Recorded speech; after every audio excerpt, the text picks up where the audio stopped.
This is a joke you don't have to print. Okay. It's censored. The guy walks into a doctor's office. The doctor says, "What seems to be the trouble?" He says, "I've got 5 penises." And the doctor says, "Oh, how does it fit in your pants?" He says, "It fits like a glove." I heard that last night. You heard that last night? Someone emailed me. This joke made me think of you. Filmmaker Magazine presents Back to One with Peter Rinaldi. John Christopher Jones is an actor. This is his second time on the podcast. His first time was episode 13. He sat down with me on the Upper West Side of Manhattan to talk about the work.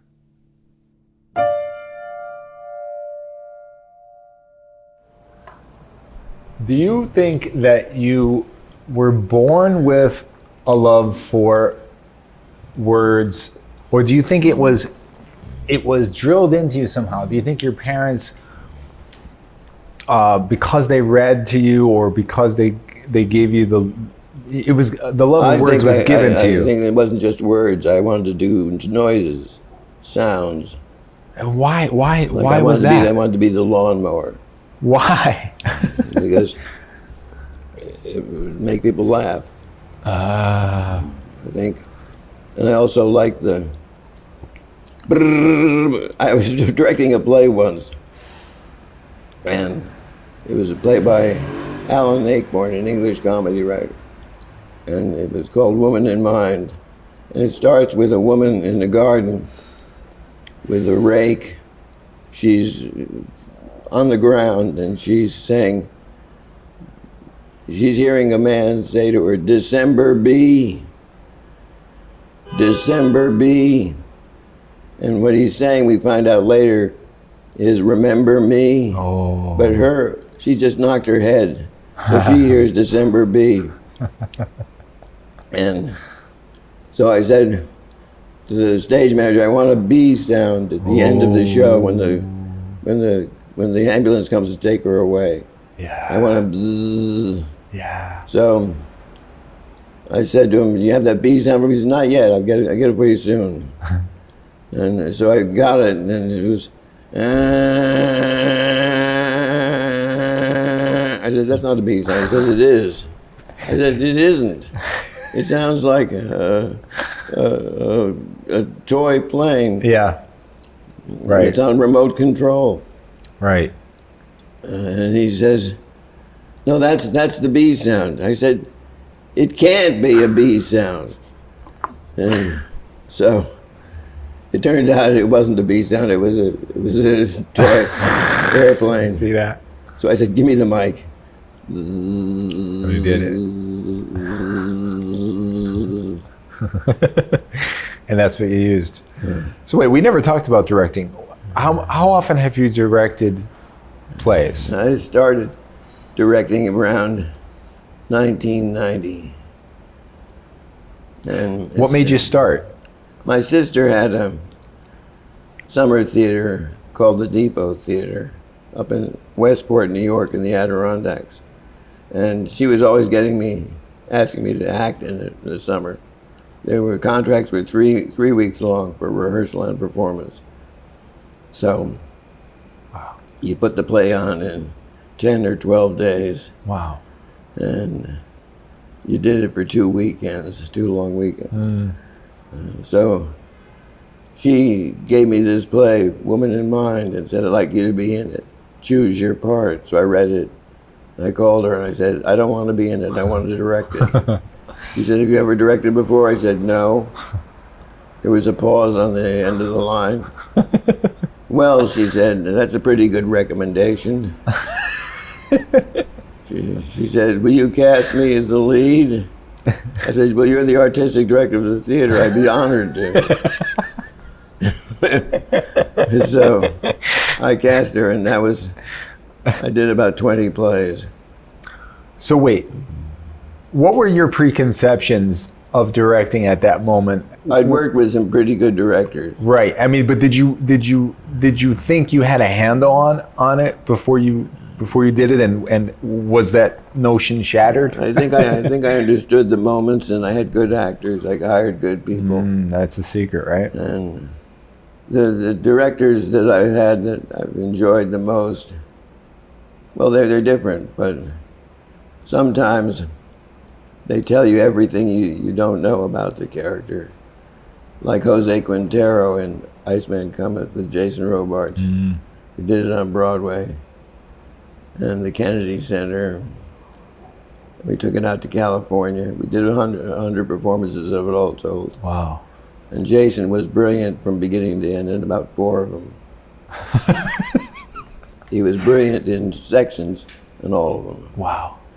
He sort of changed the tempo or the parameters. He'd squeeze them a little bit. If the audience if he wasn't in character, he'd suddenly get very angry, or he'd get very quiet, or he'd go very fast, just to try to jerk him into position that the audience would follow him. And that must have been run havoc for the other actors then, right? That kind of thing. No, because he was generous. Oh. When he made his entrance every night, he would sing a snatch of song from around 1912.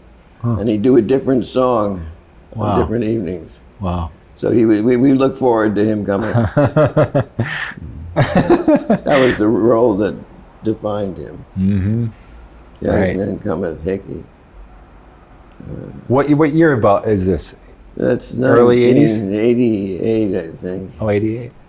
So Jose was a monster. My audition, I got through about 3 lines, and he said, "You need a drink. You gotta have it.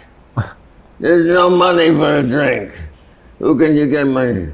You can't get it from him. You owe him money. He's not gonna give you money. You need a drink." Who's this? Someone new coming in. Who is he? Maybe he's got money. Hickey's gonna come soon. You're gonna get money. You're gonna get your drink. You just gotta wait. And he said, "Thank you very much. That was a great audition." He did the whole thing for me. So I ended up doing it, and he identified with that character. Oh. And it was him. And he didn't like anything I did. Oh. All I saw was disappointment in his eyes. Now that's not a good direction to have, but Yeah. the point I'm trying to get to, but my brain is running away from it as fast as the sun is shining light on it. The Parkinson's is getting worse. Yeah. What I'm trying to get at is, all I saw was disappointment in his eyes. Yeah.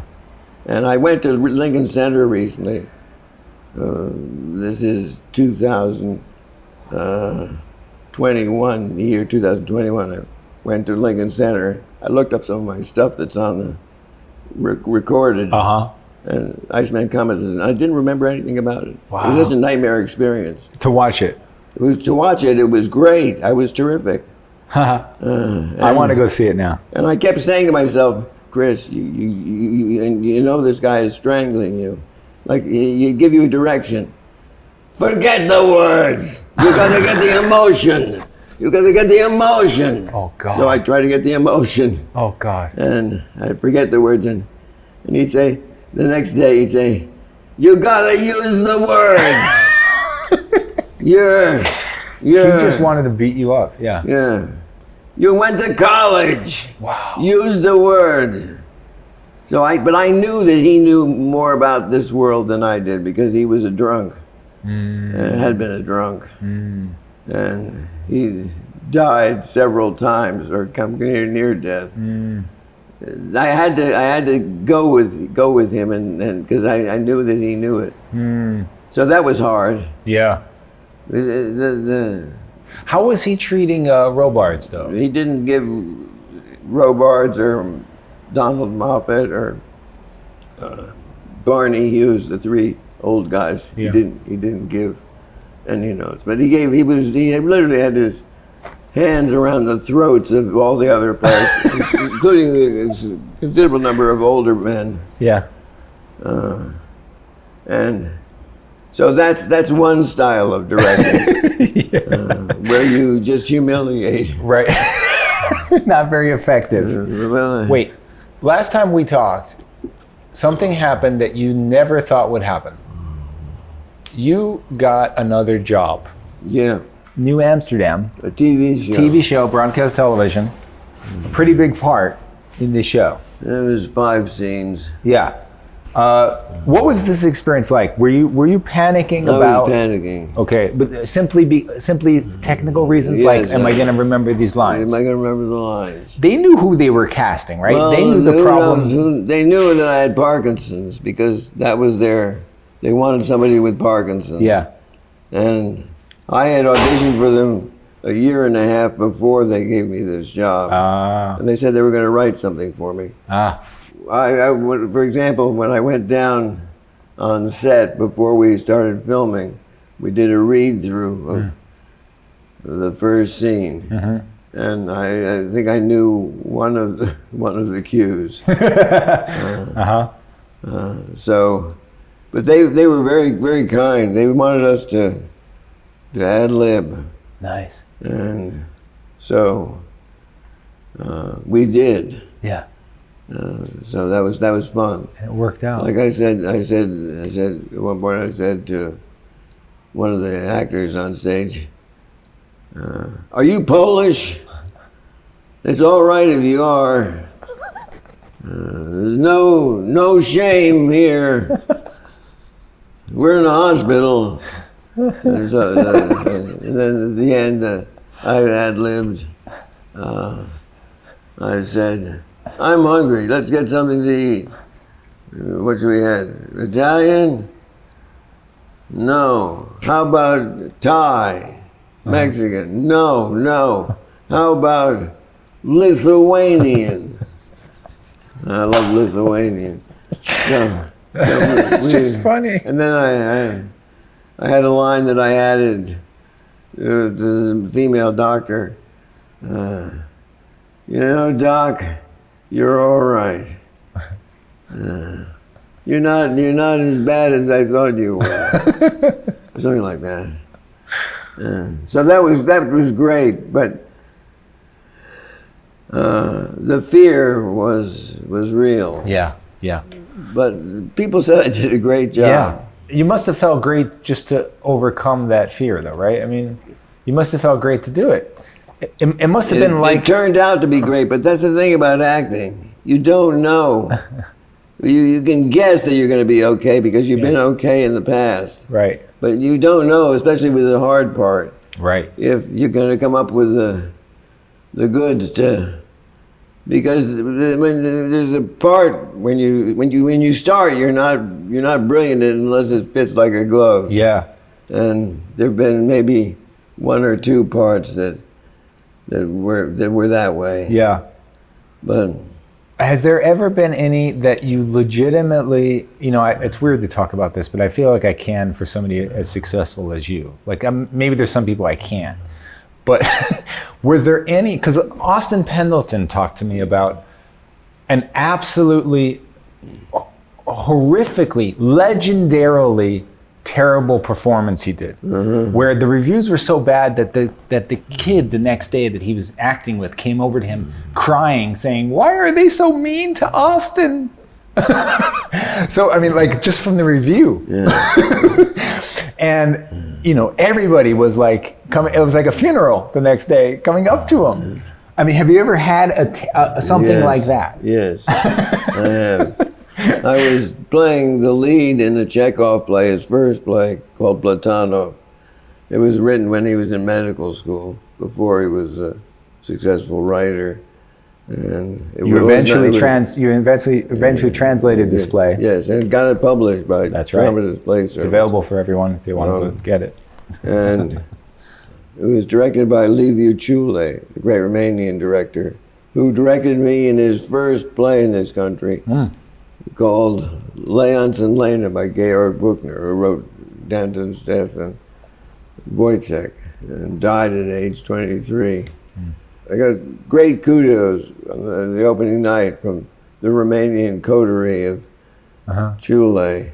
I said to Chule, if you want to take responsibility for my performance, I'll do it. But otherwise, we shouldn't. And he said, sure, we'll do it. Because I had done Lance and Lena for him 25 years before, and he really liked me. And so wait. The opening night party, people are coming up smiling at me. Yeah. And then the next day, people can't look me in the eye.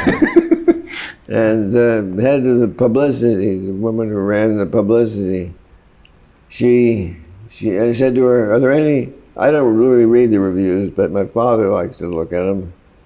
And when I go home over Christmas, I thought I'd take him a packet if there are any good ones. And she paused. She said, well, wait a week for the Time magazine review to come out. It's going to be great for you and great for the play. But it never came out because they decided to do something else? Another lead article. So they didn't do it. So I looked at the reviews. You did? And they were all horrific. They said, why would any of these women be interested in this guy? And they said, he's got no comic timing. Whoa. Yeah, he's got no voice. Wow. So wait, how do you recover from that, Chris? Well, you don't believe them. Good. The thing about reviews is that if you're going to believe the bad ones, you have to believe the good ones too. So you can't believe any. I had another part that I played, Tartuffe. In my history as an actor and a director, I've directed it twice and acted in it twice. I played Orgon and Tartuffe, the two major parts, and directed it twice. And one of the things that I tried to do as a director with older actors who had problems with lines, I wanted to make them feel good. Yeah. Not nervous about it. Yeah. So I said, you're at the bar, you've got a book that you read in the bar. And in this book, you've got your lines. Right. You want to look, you look, get ready, and then shut the book and say your line. Yeah. Nobody's going to know. Right. And so Platonov, that was bad review, and the St. Louis Theater, which is at Webster College, I got terrible notices for Tartuffe. I was cast by an actor who switched to directing named Philip Kerr. And then he ended up going to teaching out at University of Minnesota or something like that. And Philip cast me 2 days before rehearsal started. Oh, wow. So I said, what's up with that? And he obviously had somebody who backed out. Yeah. And I think it was the guy from Back to the Future, the tall guy, Christopher Lloyd. Oh, yeah. And so you had to jump in there. So I was thinking to myself, who can I use? He's a con man who it's often said that it's a play about hypocrisy, but it's not, because he's not a hypocrite. He's a con man who gets the people to give them their possessions. Yeah. And connives his way into legally seizing their property. Yeah. And I came across the idea of Nixon. Yeah. Because at the dinner table, my Republican uncles were all for him. Right. He opened up China. Yeah. He he's a great statesman. Yeah. No, he's a crook with the young generation. Yeah. And so then I thought Nixon would be interesting for about 1 minute and uninteresting for about 159, Yeah. 1 hour and 59 minutes. Right. So I ended up going with Jonas Urasis, who directed me on Broadway, my second show on Broadway, in The Suicide with Derek Jacobi. Oh. And The Suicide is written by a Russian comedy writer. He wrote skits, and he was very popular in the 20s and the 30s. And So why did you choose him? so because he was about, the actors thought he was either a genius or a fraud. And he talked like this. He had a mid-European, he was aristocratic. Right. And oh, John, I love what you're doing. You're a brilliant actor. Wait. You also used him in The Goodbye Girl, didn't you? Yes. Yeah, I knew it. Yes. I could tell that voice. That's the voice. Yeah. So Jonas, I figured would be able to con people because they wouldn't know whether his eccentricity was part of his strangeness, was his being. Yeah. Like he would go to the woman and he'd put his hand on the material of her dress that she was wearing and where above her cleavage, and he would touch the material and say, I love this material. And she was thinking, this is a little too close to my breast. I don't know how I feel about this. Maybe in their country that's the way they are. So it's all about just finding something that you can pinpoint for yourself. So to have that duality existing. Yes. And the problem with it was that the director came up to me after the first read and said, what are you doing? I said, what do you mean? He says, why is he Jewish? I said, he's not Jewish. He sounds Jewish. The artistic director of the theater, the man who hired me, says he's Jewish, and the chairman of his board and his most generous contributor to his theater are both Jewish. Good God, don't let him be Jewish. I said, he's not Jewish, he's Lithuanian. Lithuanian? Well, he's not really Lithuanian, he's pretending to be Lithuanian. I'm so relieved. So I said, listen, if you don't like it, I'll drop it. But let me do it as a technique.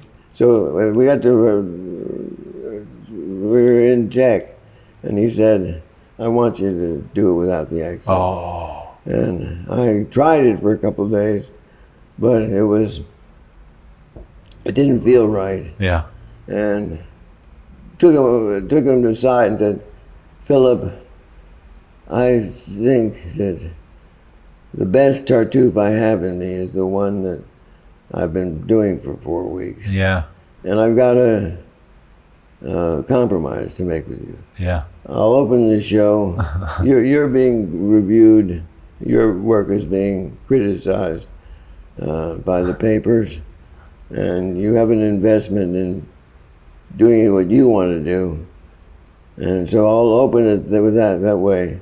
But then 2 weeks into the run, let me do it my way. And how would that? So the reviewers will all do what you want. Right. I'm so thrilled with it. I can't believe I thought it up. Yeah. It's great. And the great part about it is that at one point, he's going to say, or Orgon is going to say, get out of my house to Tartuffe. And Tartuffe said, I would love to get out of your house, but I can't. Because it's mine.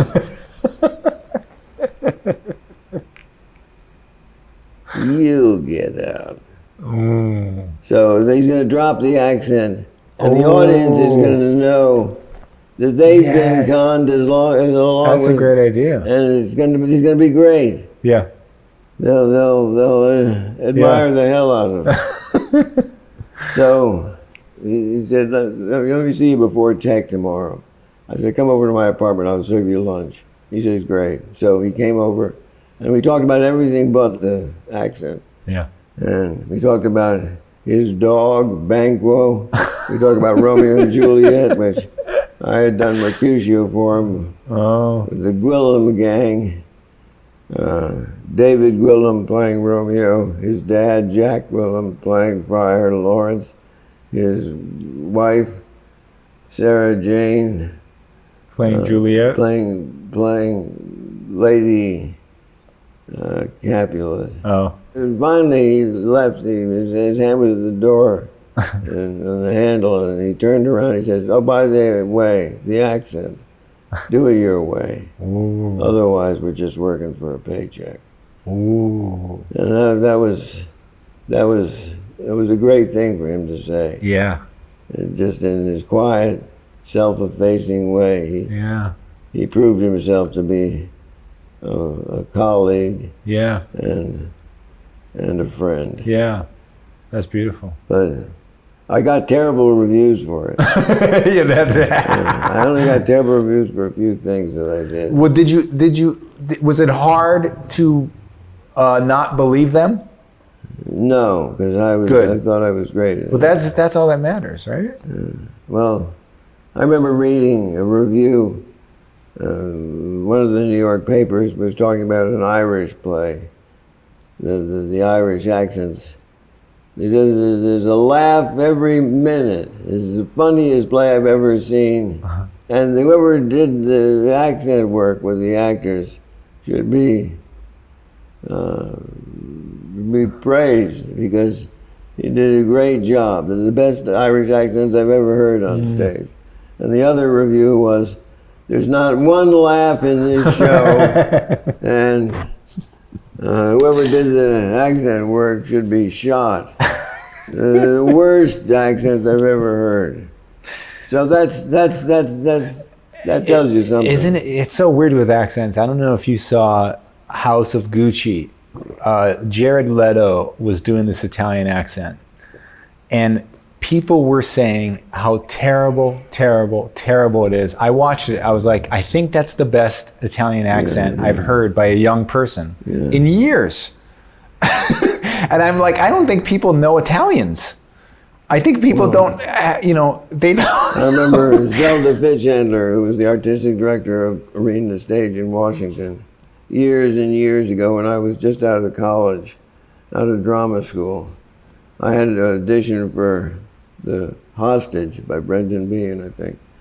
And it was about an English guy who was held hostage by the IRA. And I did the audition. She says, "It's very good. Do it again. This time, do the accent."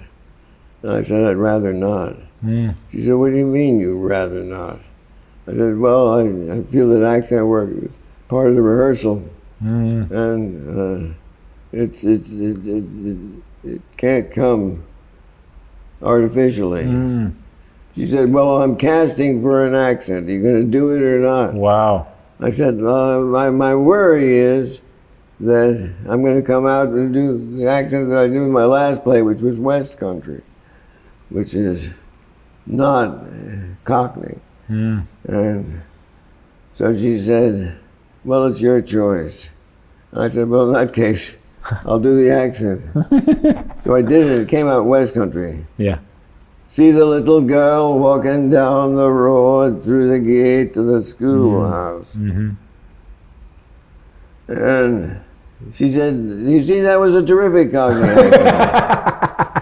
So And you got the role. I didn't get the role.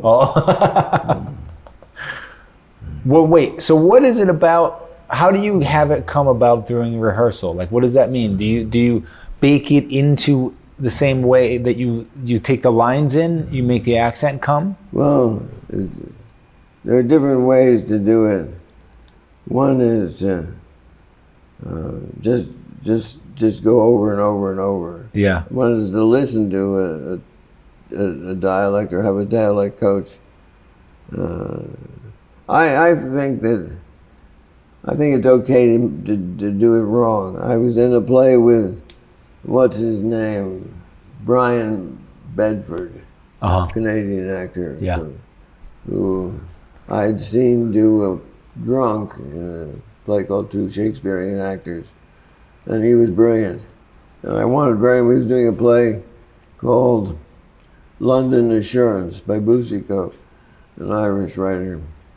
I wanted desperately to be in this with him because I thought he was brilliant. And so I auditioned, and I didn't get in it.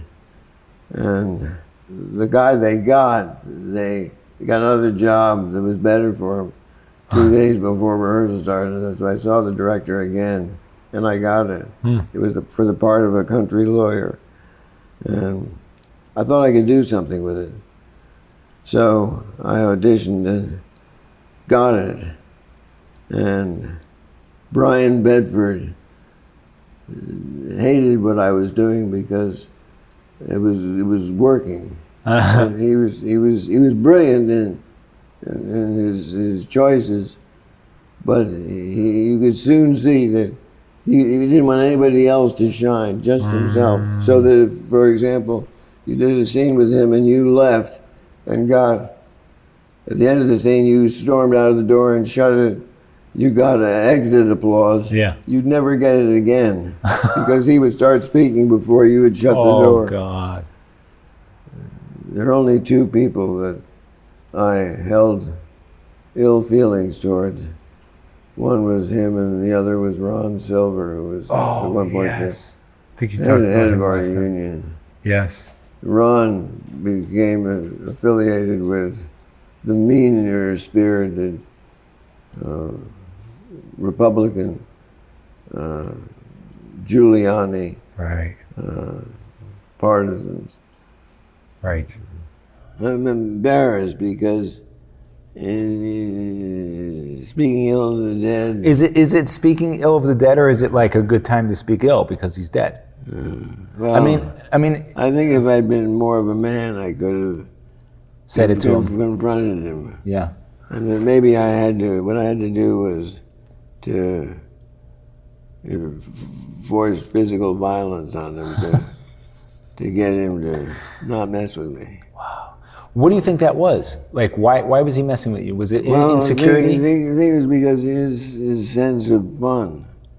I think I told you, I'm not sure, but I was at a restaurant with him and I ordered some wine with my meal. And he said, "Could I taste your wine?" I said, "Sure." He tasted it. He didn't swallow it. He switched it around in his mouth and he spit it back into my glass. Are you kidding me? No, and that was his sense of fun. But the nightmare was for me. I was standing by for Bill Hurt and Chris Walken in Hurlyburly, directed by Mike Nichols, David Rabe's play. And Bill Hurt and Chris Walken, I did both those parts. And I did when we switched from off Broadway, the Promenade Theater, when we switched to Broadway, Walken didn't go to Broadway with it because he had to do the lead in the villain in the new Bond movie. So he wasn't around, and Ron Silver was. It was personal for me because he would give me a note at places. He'd tell me, "You're going too slow there." And I took 15 to 25 minutes off the running time of the show when I did it over Bill. Wow. So I was keeping it going. Yeah. But he said there was a section where we're talking about Judith Ivy's character. She dances naked with a balloon. That was the line, and I thought I would make a meal of it. Yeah. She dances naked with a balloon. And he said to me, "You're too slow." on stage, he gave me a direction. Ron Silver's directing you, like giving notes? Is that common for another actor? There's an unwritten law by Hugh Wood Fartlesbear and his law of the theater. The one is never approach another actor with the words "had a thought," and you're not supposed to give another actor a way to say a line. Yeah. It's just you don't do it. Yeah. He said his next line very slowly. With a balloon. It's interesting. He thought the theater was beneath him, I think. That's my reading of it. Yeah. And he was the president of the Actors Equity Union for a while. And I think he was interested in politics. He was a fierce advocate for Giuliani. This is before Giuliani became an alien. But my wife says I shouldn't harbor ill will towards these guys. Very good advice. She's good advice. Well, what was Nichols like? Nichols loved you, right? Nichols. When I went on the first time for Bill, Nichols was in the audience. So he wasn't. So he comes back every once in a while. He was coming back every once in a while and checking it out. He was checking it out. Yeah. He didn't put me in the show. I didn't have a put-in rehearsal. They just threw me in. Wow. And it's a huge part. And that must have been frightening. I did my first line, my second line, my third line, my fifth line. What about my fourth line? I think I better go. Do I say it or do I just go on? I'll say it. Do I say the fifth line again? Oh God! Is he going to come in with his line? And so the guys were laughing at me on stage. Jesus. They found it amusing, and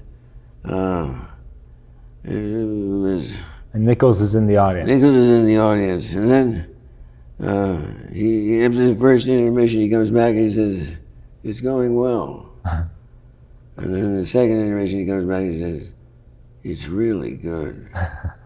And the third, after the end of the play, he comes back and he says,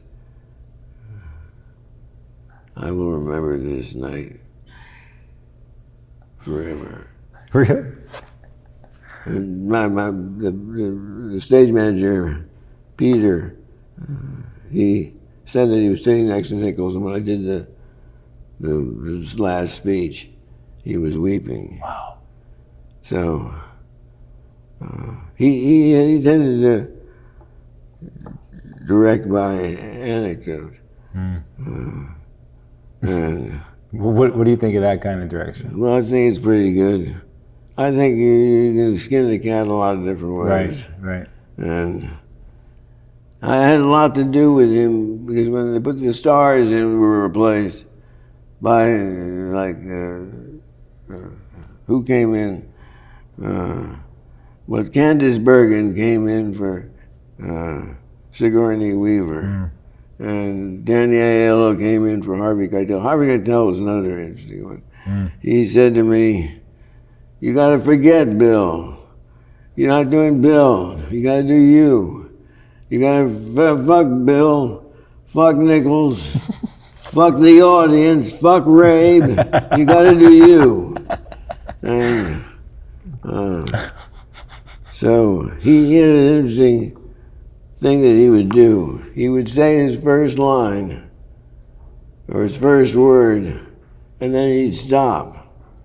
So the audience would look at him, and they'd be interested in why he stopped. So it was his way of focusing on him. Wow. But he said to me pretty soon after I started, I did the Sunday matinees for Bill, so I went on once a week. He wanted to take a performance off a week, and the Sunday matinee. The stage manager said, "You can't. We can't have 2 stars out." And Harvey Keitel said to me, "Yeah, you're doing you. There's not an ounce of Bill in it. It's terrific. Good job." But he started handing in slips for him to miss the show. He missed the Wednesday matinee, the Saturday matinee, and the Sunday matinee. And they said, "Well, why are you doing it? Bill takes the day off. Why shouldn't I? He's got a hard job." "Well, I got a hard job." Well, you don't need the rest the way he does. And I mean, I took 15 to 25 minutes running time. That's so much. That's much, because I played him as an active part. I've got to wake up. I've got to wake up because I got some shit to kick. And I had a terrible time my first show. The scene with Judith Ivey that opens the act, the second act. I was on all fours, and I was breathing shallowly, and I started to black out. Whoa. I used pins and needles, and I started to black out, and I thought, you can't do it. You can't black out. It'll ruin everything. Oh, jeez. So I managed to stick in with, but, and I said, if worse comes to worse, you're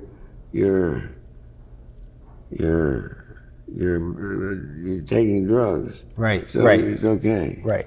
It's all part of the, it could be part of it. So Ron Silver was hated by all the people on our show. And I think when I see him later, like years later, I think that he thought we were good friends. That's funny. Buddies. Yeah. What about Rabe? Did you? Rabe, I bumped into at a coffee shop, and he said, "I'm sure you're wonderful in the show, but I can't come and see you." I said, "Why not?" He said, "Because I hate what Nichols has done with it." "What do you mean?" "He made it a hit." He said, "The show is much better than I wrote.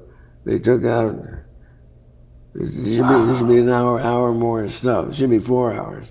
Wow. And he said, Nichols, in his production, you root for Chris Walken or Jerry Stiller.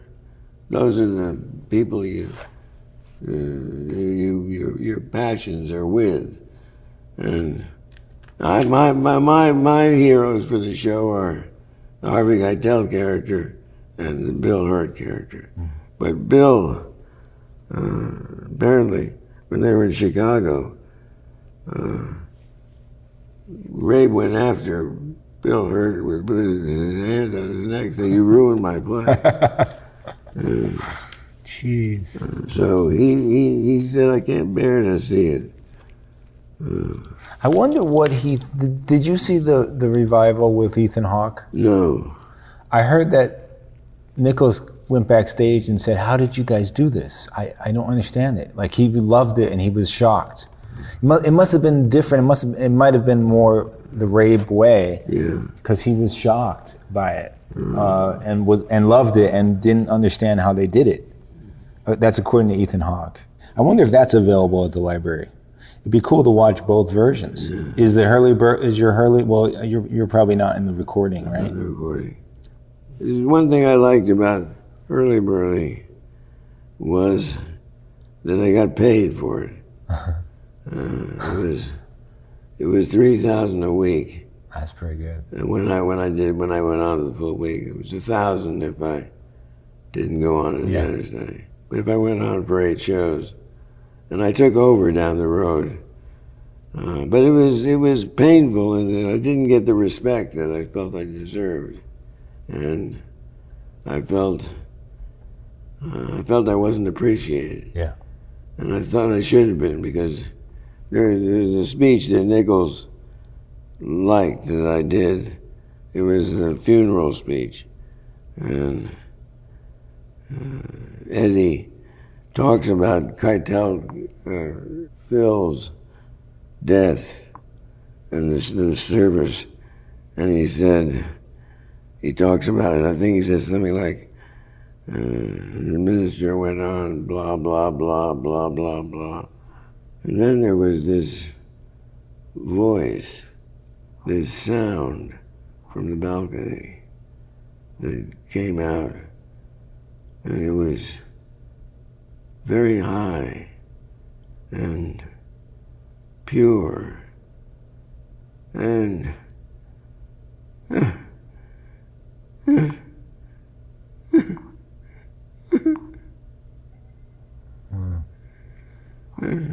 so I said the trick of that is that you can't know that you're gonna cry. You're not going there. Right. You get sideswiped. And that's how you make people cry, because they're sensing it coming upon you. There's a good one example is Ralph Richardson, I think. He's talking to his wife about a picnic, and he's trying to make her feel good. So he says, we'll have a picnic. He's in jail. Mm-hmm. And we'll have all the things we love to eat. And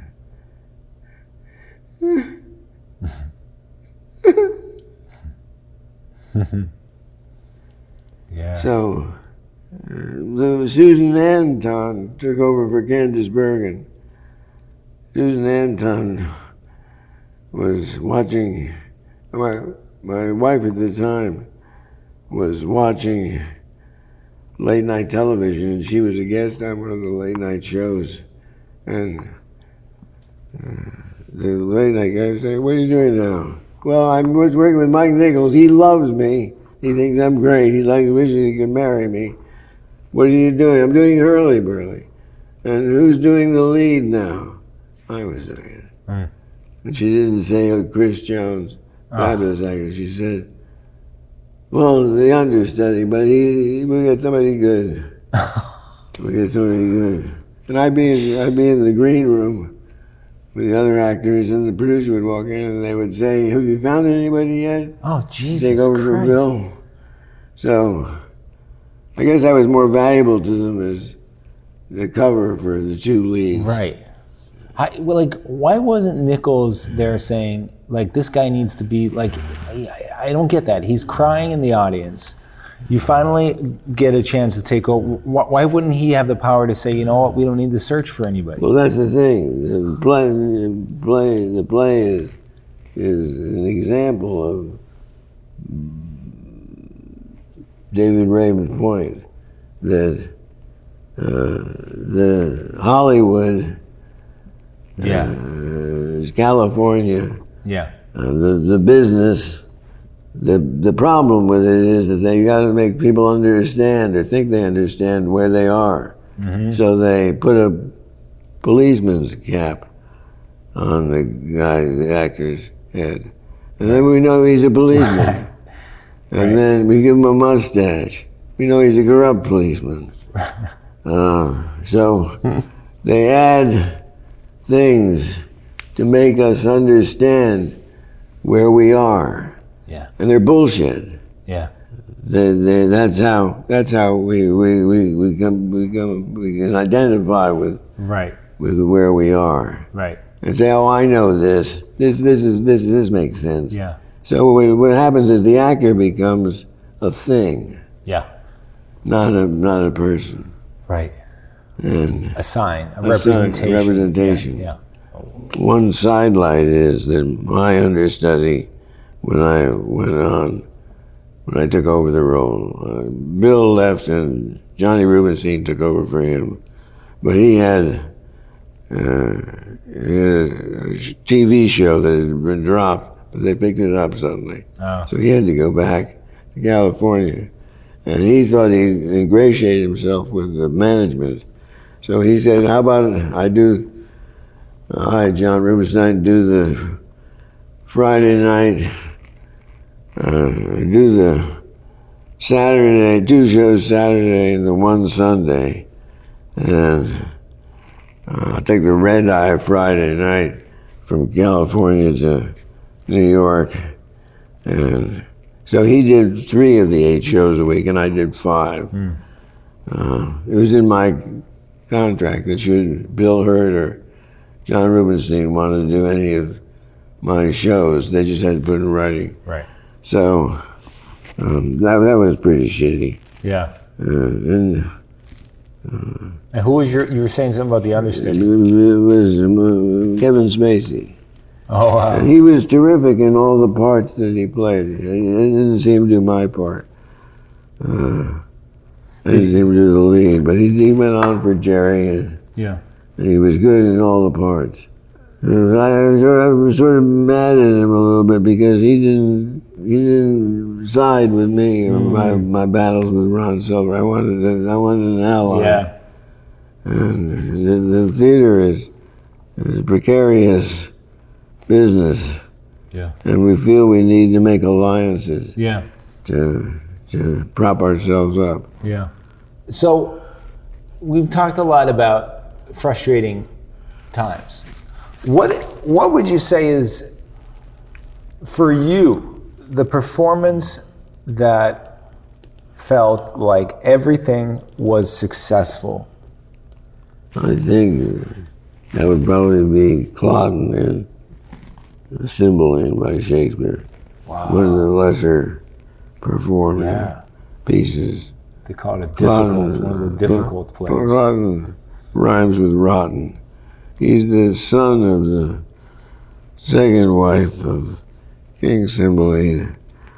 And he doesn't get why he's not, why people aren't fawning over him. He's the son of the king, the stepson. And he wears good clothes. He's got good clothes. They can't wear these clothes. They don't have money. I've got money. I'm important. Yeah. So he's a comic villain, sort of like Falstaff, but he's beside himself with jealousy and he's a hoot. I read it. The artistic director of the Huntington Theater in Boston said they'd like me to do it. And I read the first scene. I said, this is not that great. I read the second scene. I said, this is better. I read the third scene. I said, this guy's great. The fourth, the fifth. And he has the best response I ever had from an audience. Yeah. Because he dramatizes everything. And he says to her, he says to the waiting woman, where is the princess? If she cannot come, let her stay asleep and dream.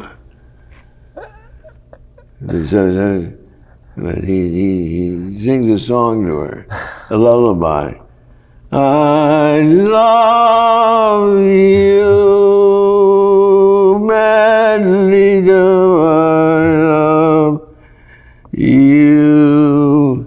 And he just, everything works. Yeah. My first show in New York was Troilus and Cressida at Lincoln for Joe Papp playing Troilus. Oh, wow. At Lincoln Center, the small theater. Mm-hmm. And then I did a couple of other plays for him. And I did with John Passman directing a production of Comedy of Errors with Don Scardino and myself playing the masters and Larry Block and Michael Tucker playing the and in small parts were Danny DeVito, Jeffrey Jones, Ted Danson, Blair Brown. Oh, wow. It was a tough time because John directed. The way he was directed, he'd start at the beginning every day, and he'd go through 3 pages, and then he'd start at the beginning the next day, and he'd go maybe 4.5, 5 pages. So I didn't come on until Act 3, Scene 1. So you barely got to it by the time you went on stage. So I didn't have much, and I put it all. He said that we're going to make it a spaghetti western, like the comedies with Jean-Paul Belmondo, the Italian with the linen suits, and the machismo, and so I want you to talk like this. Oh my God. So your Shakespeare is going to have 14 to 16 feet in the line. Oh God. And so Pap came in during previews, I think, and he said, only the servants can speak like this. The masters have to. And I didn't have it. My whole performance was trying to talk like this. Oh God. So I was caught, and I didn't have anything. I didn't have a thing, and. Because it was married too much to that accent? Is that what you're saying? Because I in place of doing a good comic character, I just did right. I did something that was not good. Right. And the director said to me, I had one thing in the beginning. I remember there was a fart joke, an Elizabethan fart joke. He's trying to get into his house, but they think he's already in his house because his twin is in the house. And so then he puts a ladder up, leans a ladder up. I'm going to demonstrate. And it goes up against the building. And they're trying to get him to calm him down. And he's pushing him, and he goes to the top. They pull the ladder like this, so it comes up and hits him. So I get hit, and then I gotta do this. I went around like this, getting closer and closer to the ground, and the director said, "I gotta hand it to you, Jones. You're quite something. You did it. The audience didn't think it was funny. You just kept on doing it until they did." Now, what about Joe Papp? You have anything to say about him? Well, there's a joke that I like to tell. My wife says, "Don't tell it again." You just have negative things to say about these great people. I said, I don't think he was that great. I had my first audition for him was through a friend, Ellen Parks, who had been at Smith College. She was the best actress when she was there. And she had gotten an inside track on, Pap had gotten a contract with CBS TV to do 3 Shakespeare plays for television. And the first one was going to be Romeo and Juliet. Ellen was being considered for Juliet. She said, "Can I bring in someone to read for Romeo?" "Who is it?" said Pap. She said, "You wouldn't know him. He's just out of drama school." "Oh, I like you. Unknown. I like to discover people." So I came in and we worked in his office for an hour, and he said it was terrific, but you didn't kiss her. You got to kiss her at the end.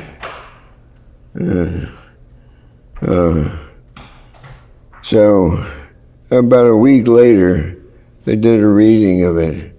Ellen wasn't invited back, but it could be because she wasn't available for the reading. Paul Sorvino was there, Barney Hughes was there, all these New York actors. And as one by one, as they finished their last scene, they would leave. And it was me and Pap in his office. And I said, "Where do we stand here?" Pretending I had more power than I had. Yeah. And he said, "Well, I want the lovers to be young. If I can find somebody younger than you who can handle the verse, you'll be my Mercutio. Otherwise, you're my Romeo." So that was a TV thing that they were working on. And that summer in the park, they had a great success with Much Ado About Nothing with Sam Waterston and Kathleen Widows. And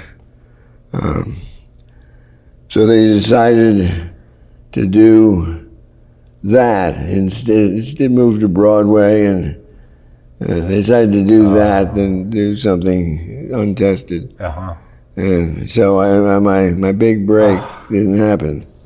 But when I had 7 callbacks for, I think this was before there was a limit on the number of callbacks they could have for Troilus and Cressida. Uh-huh. I've done all the scenes except with the Cressidas.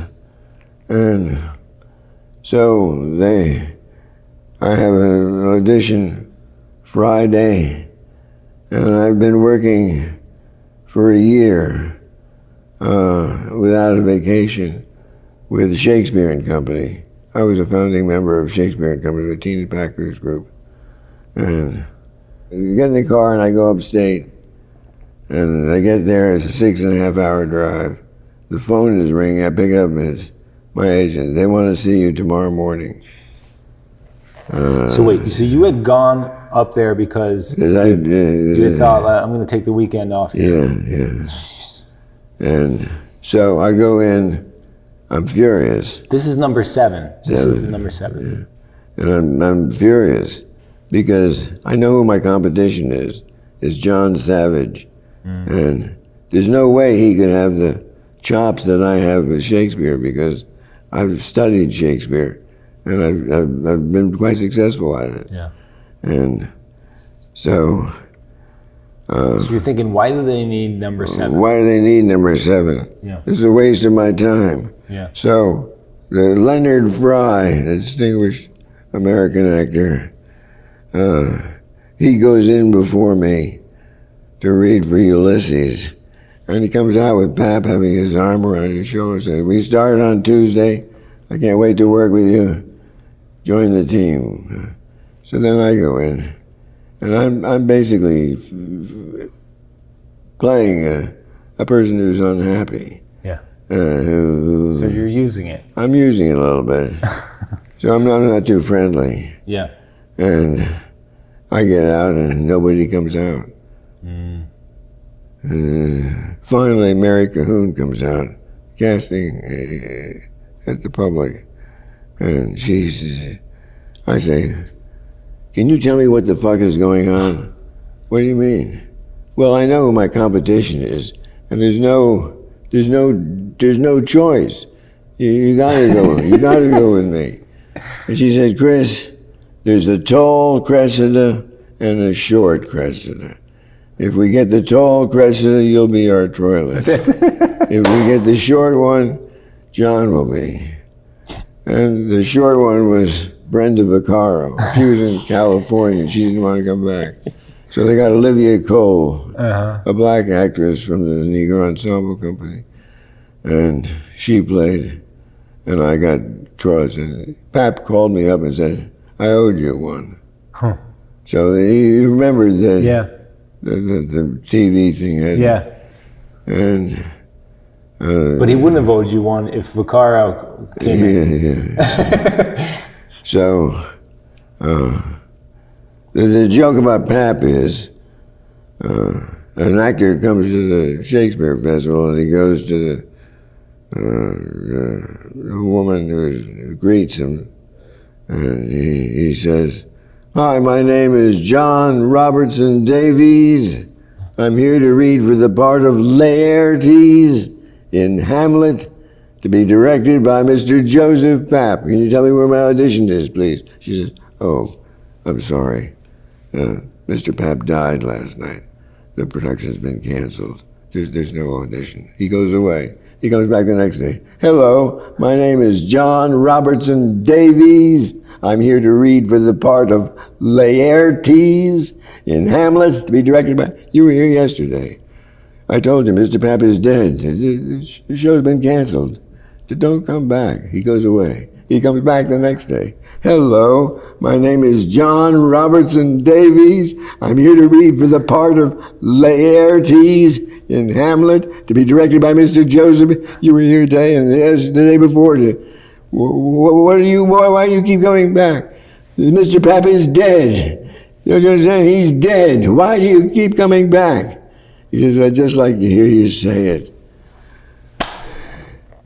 So that's... But I think... Was he that bad? Was he that bad? No, he was... He wasn't a good director. He was a good producer, I guess. Right. But did he put good people together? well, like a good producer would. I don't think the Shakespeare Festival is that successful. There. Why is he so legendary then? Just because of the public theater happened to survive? Yeah, but he was a survivor. Yeah. And he started a lot of people. Chris Walken. Right. Sam Waterston. Well, even Meryl Streep, right? Meryl Streep. Yeah. Let me ask you this, Chris. Being away now from acting, involuntarily, you know what I mean? Like, you would be doing this, you would still be doing this if you could, of course. I mean, you've been dealt a hand that fucking makes you not able to do it. But thinking about this time you've had, thinking about this craft It's been a very rich time. Tell me why. Well, I was in my accountant's the other day doing my taxes with my wife, and the accountant said, I've got a good friend who's got Parkinson's, and he's not doing well. As a matter of fact, the average life expectancy for someone with Parkinson's is 10 to 14 years, and I'm on my 20th year. So I've had a really good run. I think I'm lucky that I had the time to do some really good stuff. Dan Moran, an actor who's got Parkinson's, said to me, we should think about doing Beckett's Endgame.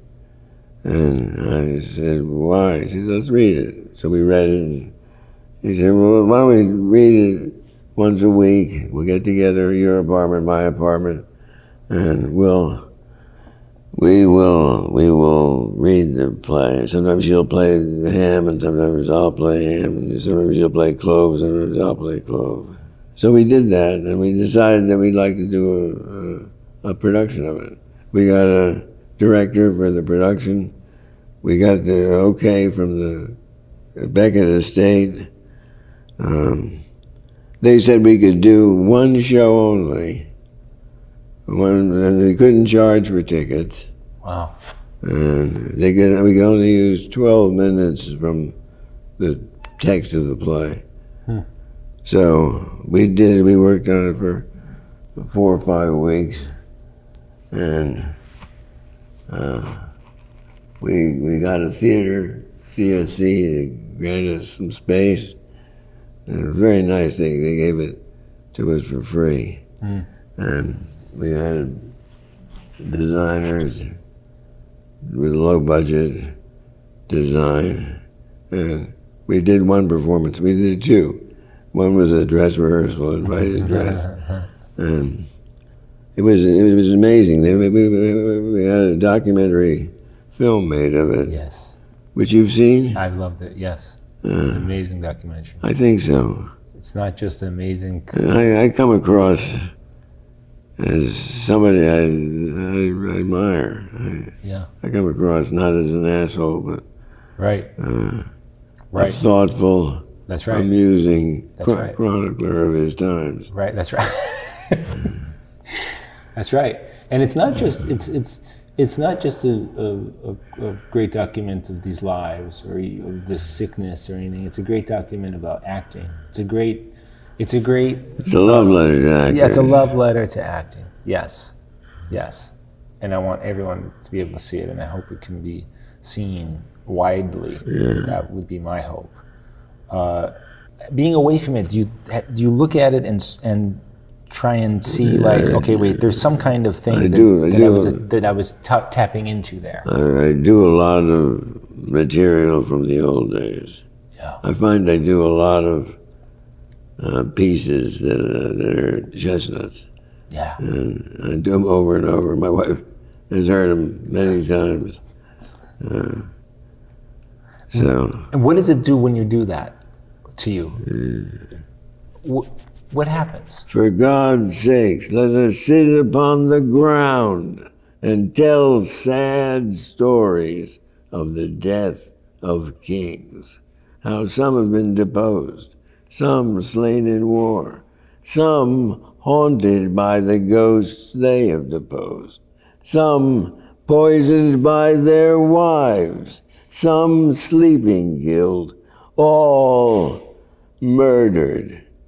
For within the hollow crown that rounds the mortal temples of a king keeps death his court, and there the antics sits, scoffing his state and grinning at his pomp, allowing him a breath, a little scene, to monarch eyes be feared and killed with looks, infusing him with self and vain conceit, as if this flesh, which walls about our life, were brass impregnable, and, humored thus, comes at the last, and with a little pin, bores through his castle wall, and farewell, King. John Christopher Jones, thank you. May this not be the last time we sit down. Don't run away. Okay. I want you again. Good. Back to One is a production of Filmmaker Magazine, which is a publication of The Gotham, formerly IFP. Listen to back episodes of this podcast at filmmakermagazine.com or wherever you get your podcasts.